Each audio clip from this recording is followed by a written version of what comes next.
Ok, soyez les bienvenus sur notre chaîne Le mariage réussi. Comme nous l'avons promis dans les vidéos précédentes, nous vous avions promis que nous allions parler des nouveaux thèmes que nous avons appelés. Que faire quand mon couple ressemble à une colocation? Que faire quand votre couple ressemble à une vie, on va dire, en parallèle, en colocation? C'est les réponses que je vais vous donner dans cette vidéo avec vous. Alors, déjà, ce qu'il faut savoir, c'est qu'on arrive à cette situation très souvent parce qu'on a été happé par le quotidien. Il y a beaucoup de choses, les enfants, le travail, toutes les pressions qu'on peut subir dans notre quotidien qui nous déconnectent à la fois de nous-mêmes et qui nous déconnectent de notre partenaire, de notre relation. Souvent, il y a aussi un énorme manque de temps. Et puis, il peut y avoir aussi des dysfonctionnements, des conflits larvés, des désaccords, des choses qu'on n'arrive pas à aborder avec son partenaire de façon concrète, ou bien des conflits qu'on n'arrive pas véritablement à dépasser. Qu'est-ce qu'un mariage sans sexe? Je crois que ça te trouble un peu, c'est quoi les thèmes? Il y a des mariages qui sont là, mais sans sexe. Pourquoi cela? Est-ce que c'est possible? Nous voulons seulement vous dire qu'il y a, c'est vrai, des couples qui ont des relations sexuelles hebdomadairement, mensuellement, et il y en a même qui font ça rarement dans les couples, et parfois ça dérange et ça perturbe l'harmonie dans les couples. Les sexologues considèrent qu'une relation sans sexe se produit 10 fois au moins par an. Ça, c'est d'après les sexologues. Si dans votre couple, vous faites la relation seulement 10 fois, au moins de 10 fois par an, ça, il faut déjà penser ou conclure que votre mariage, c'est un mariage sans sexe. C'est là donc qui vaut à moins d'une fois par mois en moyenne. Si vous faites seulement 10 fois là, ou moins de 10 fois là, donc pas en moyenne, vous faites une relation sexuelle une fois les mois. Et ça, c'est dangereux pour un couple. D'ailleurs, c'est moins d'une fois les mois, parce que l'année a 12 mois, et vous faites soit 10 fois, ou moins de 10 fois. Et là, c'est dangereux pour un couple. Un mariage sans sexe, c'est là où la sexualité est faible. Si vous faites 10 à 50 fois par an, à ce moment-là, on parle d'une sexualité faible. Donc, vous êtes comme si vous ne viviez pas ensemble, ou vous regardez peut-être méchamment, où il y a des problèmes qui font que vous arrivez à cette moyenne ici. Alors, on parle aussi des rapports sexuels modérés. Ce sont les rapports sexuels qui peuvent se faire 51 à 100 fois par an. Là, on parle d'une sexualité modérée ou des rapports sexuels modérés. Et là où il y a la sexualité élevée, c'est là où on fait ça plus de 100 fois par an. Donc, nous voulons vous recommander d'aller dans cette sexualité-là élevée. C'est là que nous voulons vous amener. Si vous êtes dans la rareté de la sexualité, ou vous êtes dans un mariage sans sexe tel que ils l'ont défini les sexologues, vous faites moins de rapports sexuels, moins de 5 fois par exemple, par mois ou par an. À ce moment-là, vous êtes dans un mariage sans sexe et c'est très dangereux. Certains experts proposent donc disent qu'il faudrait que chaque couple au moins soit dans la moyenne. Là, on parle des rapports sexuels modérés, plus ou moins modérés, c'est-à-dire 51 à 100 fois par an. Mais moi, je vous recommande d'aller dans la sexualité élevée, c'est-à-dire plus de 100 fois par an. Et là, ça vous permettra au moins de vivre votre sexualité, d'être heureux et heureuse dans votre vie de couple. Alors, vous allez trouver que quand vous faites il y a moins de sexe dans les couples, il y a toujours des raisons qui sont à la base de cette carence de sexe dans les couples. Je vais donner certaines raisons qui peuvent être à la base. Si tel est votre cas, si c'est le cas de votre couple, il faut toujours chercher comment résoudre ces problèmes. Il y a les problèmes comme première raison pour les mariages sans sexe. Il y a ce que j'appelle problèmes médicaux. Parfois, il y a des problèmes médicaux. Vous avez des maladies chroniques, vous avez un handicap, vous avez des problèmes de déséquilibre hormonaux. Là, on parle de problèmes médicaux. Et ça, sont des problèmes qui peuvent être résolus. Il suffit seulement d'aller chez le médecin. Au lieu de vous décourager et abandonner, vous pouvez aller chez le médecin et il peut vous donner des conseils ou des médicaments pour résoudre de tels problèmes. La deuxième raison, ce sont les problèmes de santé mentale. Si il y a des troubles mentaux, vous avez des dépressions, vous avez peut-être un problème d'AVC, vous ne réfléchissez plus bien, là c'est un problème mental, ça peut être à la base de cette rareté-là de sexe dans un couple. Mais ça va vous détruire. La libido va diminuer, les effets seront vraiment négatifs et il y aura toujours des perturbations au niveau de votre sexualité. S'il y a un problème mental, je crois que vous avez donc perdu le plaisir sexuel. À ce moment-là, nous vous conseillons seulement d'aller voir les médecins, les sexologues, pour qu'ils vous donnent des conseils qui peuvent permettre de renouer avec votre sexualité normale. La troisième raison, ça peut être peut-être les accouchements et les soins.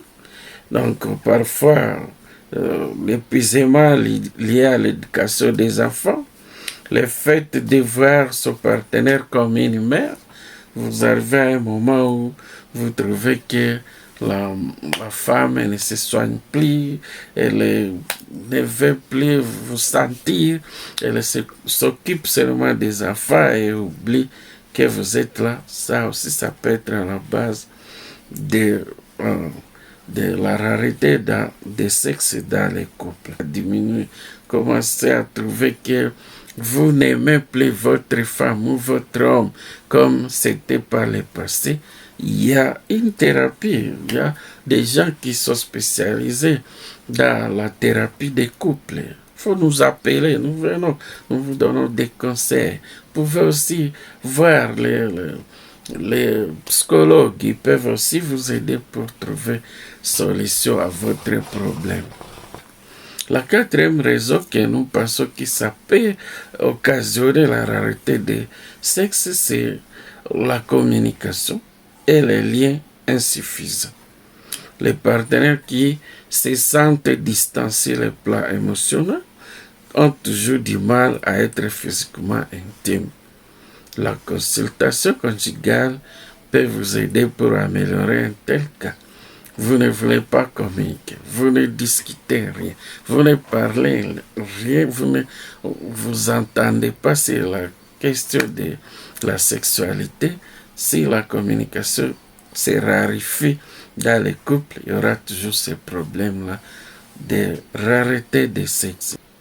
C'est pourquoi nous vous conseillons de chercher à communiquer. S'il y a un problème, si vous trouvez que la communication devient rare, à ce moment-là, vous entretenez, vous discutez les problèmes qui s'est posé et vous pouvez trouver la solution. Comme cinquième raison à laquelle nous pensons que ça peut perturber la relation des couples ou occasionner une rareté des sexes dans les couples, ce sont les priorités qui sont ailleurs. Vous avez des priorités qui sont ailleurs. Vous occupez de votre ordinateur et vous laissez la femme là-bas. Vous vous occupez des enfants comme si vous êtes mère et vous oubliez que papa est là, il a besoin de vous.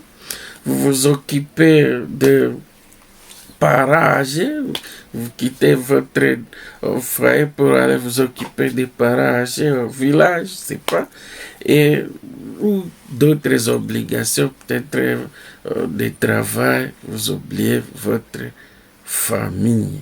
À ce moment-là, il y a aussi possibilité que le sexe soit rare dans votre couple. Prenez la sexualité dans votre couple comme une priorité. Et s'il y a blocage, s'il n'y a pas de raison de santé, il n'y a pas de raison majeure, il faut toujours chercher à trouver une solution. Sixième raison qui pourrait être peut-être à la base de cette rareté-là de sexe, c'est la colère et le ressentiment. La colère et le ressentiment. L'hostilité accumulée nuit toujours à l'intimité. Chaque fois vous êtes en colère, chaque fois vous êtes ennuyé, les ressentiments, vous ne voulez pas sentir votre homme, vous n'avez pas de désir de proximité physique, vous voulez vous débarrasser des rancines par les biais par les blocages du sexe. À ce moment-là, ça n'ira pas. La septième raison, qui n'est pas la moindre, qui est la plus grave même, c'est l'infidélité. Ça perturbe l'harmonie dans les couples. L'infidélité vient détruire tout. Alors tout. Pourquoi ça détruit tout? Parce que quand la confiance est bannie, quand on n'a plus confiance l'un à l'autre, à ce moment-là, tout change et tout devient inutile. On n'a plus confiance à son homme, on n'a plus confiance à sa femme. Donc l'infidélité, la tromperie nuira toujours à la relation amoureuse. La tromperie, le fait d'aller dehors, vous allez regarder ailleurs. Et à ce moment-là, vous êtes obligé soit d'abandonner votre conjoint et aller vous occuper d'autres femmes, vous occuper d'autres hommes. Vous rentrez à la maison toujours fatigué, incapable de tenir devant votre conjoint. Ça, c'est dangereux. Donc, le partenaire blessé se désintéressera toujours à des relations sexuelles avec celui qui s'est éloigné. Cherchera toujours à s'éloigner parce qu'il trouve que soit tu ne l'as pas apprécié, soit tu ne l'aimes pas, soit elle a fait quelque chose qui ne t'a pas plu. C'est ça qui a fait que tu ailles dehors. Donc l'infidélité, vraiment, je trouve que c'est la pire des raisons. Si vous êtes dans l'infidélité, il faut vous rendre compte, il faut seulement savoir que vous aurez fait du mal à votre conjoint. Donc ça, c'est la septième raison qui n'est pas la moindre que je vous recommande d'éviter. Je vous recommande d'éviter. Même l'apôtre Paul en avait dit, vous pouvez faire d'autres bêtises, mais pas le sexe. Parce que quand vous faites un rapport sexuel avec quelqu'un qui n'est pas votre conjoint, vous vous attachez à ces nouveaux partenaires. Il y a des liens même sanguins qui se tissent avec les nouveaux partenaires et ça peut même amener des éléments de mauvais esprits dans votre couple. Pourquoi aller chercher ça dehors? Quand vous attachez à une autre femme, à un autre homme, sachez bien que ça va créer des ennuis dans votre propre couple. Donc, fuyez l'infidélité. Je répète ce que c'est très important. Huitième raison qui peut faire qu'il y ait des problèmes dans un couple, c'est la violence sexuelle. Qu'est-ce qu'on appelle violence sexuelle? Ce sont les traumatismes actuels ou passés qui ont un impact sur les ans des survivants en matière de proximité physique et d'excitation. Donc, si vous êtes toujours vieux, vous vivez la violence, vous êtes un mari qui arrive, bouscule la femme, injurie, tape dessus, tout ça, ça peut bloquer la sexualité. La violence sexuelle, l'autre n'est pas prêt, mais vous les forcez à faire la relation sexuelle, ça n'ira pas. Donc, ne faites jamais de violence sexuelle. Ne faites jamais n'obligez personne pour faire l'acte sexuel. Et puis, si vous êtes violent, ça va toucher aussi la psychologie du conjoint et ça ne permettra pas que la relation sexuelle se passe dans de bonnes conditions. Donc, les traumatismes actuels et les traumatismes passés, si vous avez eu des violences sexuelles dans le passé ou même dans le présent, ça peut toujours aggraver la situation de la rareté du sexe dans le couple. Donc, ça peut aller comme 9e raison des libido mal assortis. Donc, les partenaires ont des niveaux d'intérêt sexuel différents. Alors, quand vous avez, chacun a sa perception des rapports sexuels, les libidos sont mal assortis, donc vous réfléchissez toujours négativement, vous avez des intérêts sexuels ailleurs que dans votre couple. Là, ce sont des libidos mal assortis. Vous n'êtes que fort, vous n'êtes qu'excité par une autre personne que votre conjoint. Ça, c'est dangereux. Quand vous êtes avec votre conjoint, la libido disparaît. Quand vous allez ailleurs, la libido revient. Là, c'est dangereux. Il faut chercher la cause. Quel est le problème qui crée cette antipathie à votre conjoint? À ce moment-là, il faut chercher des conseillers qui peuvent vous aider à résoudre ces problèmes dans votre couple, parce que c'est important que vous viviez quelque chose de bon. Une autre raison, qui est la 10e raison, c'est le problème d'érection. Là, nous avons parlé de la libido, mais ici, c'est le problème d'érection. On peut même ajouter l'éjaculation précoce pour les hommes. Et là, ça pose aussi des sérieux problèmes. Vous avez une érection qui ne dure pas, toi homme, et quand il y a érection, c'est l'éjaculation qui vient dans les quelques secondes qui suivent. Vous ne ferez jamais atteindre votre conjoint, votre épouse à l'orgasme.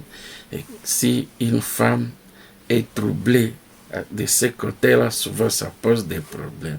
Mais je veux conseiller plutôt aux femmes, si votre homme a ces problèmes d'érection, si votre homme a ces problèmes d'éjaculation précoce, il faut lui en parler et en plus chercher un sexologue ou chercher un médecin qui pourra vous orienter comment vous pouvez résoudre ces problèmes. C'est un problème qu'on peut résoudre, que ça ne soit pas une occasion de chute, que ça ne soit pas une occasion de vous éloigner de votre conjoint. Ça peut se résoudre. Dernière raison qui pourrait être, il peut y avoir d'autres raisons, mais je vous ai donné aujourd'hui des raisons qui peuvent être à la base, et la dernière, je parle des symptômes de la ménopause. Une femme ménopausée aura toujours des difficultés, parfois des sécheresses vaginales, parfois des problèmes de rareté de libido. Donc, il faut seulement être tolérant, toi homme. Si ta femme a-t-elle la ménopause, parfois des règles de menstrualité brusques, parfois des douleurs. Donc, une femme ménopausée, le rapport sexuel douloureux l'empêche parfois d'être permanent et de vouloir le sexe. Donc, il faut toujours discuter, échanger. Mais parfois, il y a aussi des techniques, il y a des lubrifiants qui peuvent résoudre les problèmes de la sécheresse vaginale. Il y a aussi d'autres hormones qu'on peut injecter à la femme si vraiment il y a blocage. Et là, il faudra vraiment trouver quelqu'un qui peut vous aider. S'il y a vraiment le problème de la ménopause, faites des préliminaires très très longs. Essayez d'augmenter le temps pour les préliminaires pour que la lubrification soit possible chez votre femme.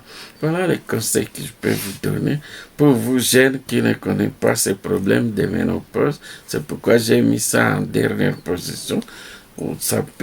Quand ça pourra arriver, rappelle-toi qu'on en avait parlé dans cette vidéo. Tu pourras même revenir sur la vidéo pour comprendre comment ça peut se passer.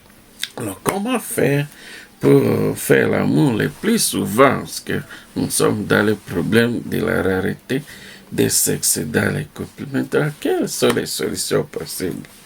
Alors, pour augmenter la fréquence des rapports intimes dans un couple, il faut parfois fixer des dates pour les rapports sexuels. Si vraiment ça ne vient pas de soi, alors fixez au moins des dates précises. Créez une ambiance sensuelle dans votre couple. Touchez-vous le plus longtemps possible. Restez peut-être dans des situations où vous pouvez créer l'attirance chez votre homme, vos femmes. Portez des habits sexy quand vous êtes en chambre. Donc, ça, ce sont des conseils que je peux vous donner. Créer de l'ambiance sensuelle. Si vous trouvez que votre homme s'intéresse rarement à votre corps, vous pouvez même vous dégager, vous enlevez tous les habits pour que ton homme, que cela touche la psychologie de l'homme pour qu'il puisse changer de posture. Initier un flirt physique. Vous pouvez initier des moments où vous vous entretouchez, vous faites des caresses, même si ce n'est pas les moments des rapports sexuels. Préparez-vous à l'avance. Trouvez des moments qui vous permettent d'aller vers l'attirance l'un envers l'autre. Communiquez ouvertement sur vos désirs. Communiquer, partager vos émotions, discuter. S'il y a des blocages, alors échanger, discuter, parler librement de ce qui vous dérange pour que l'autre aussi puisse savoir comment vous aider. Faites des préliminaires une priorité. Ça pourra égayer tout le monde. Celui qui avait des problèmes de rigidité, n'arrivait pas à consommer l'acte sexuel, qui avait des douleurs, etc. Alors, renforcer, augmenter la période des préliminaires. Ça vous aidera à lubrifier l'organe génital de la femme. Ça vous aidera, vous, hommes, d'aller faire atteindre votre femme à l'orgasme. Faites des petits coups rapides lorsque c'est possible. Donc, pour augmenter la fréquence, pour augmenter l'attirance.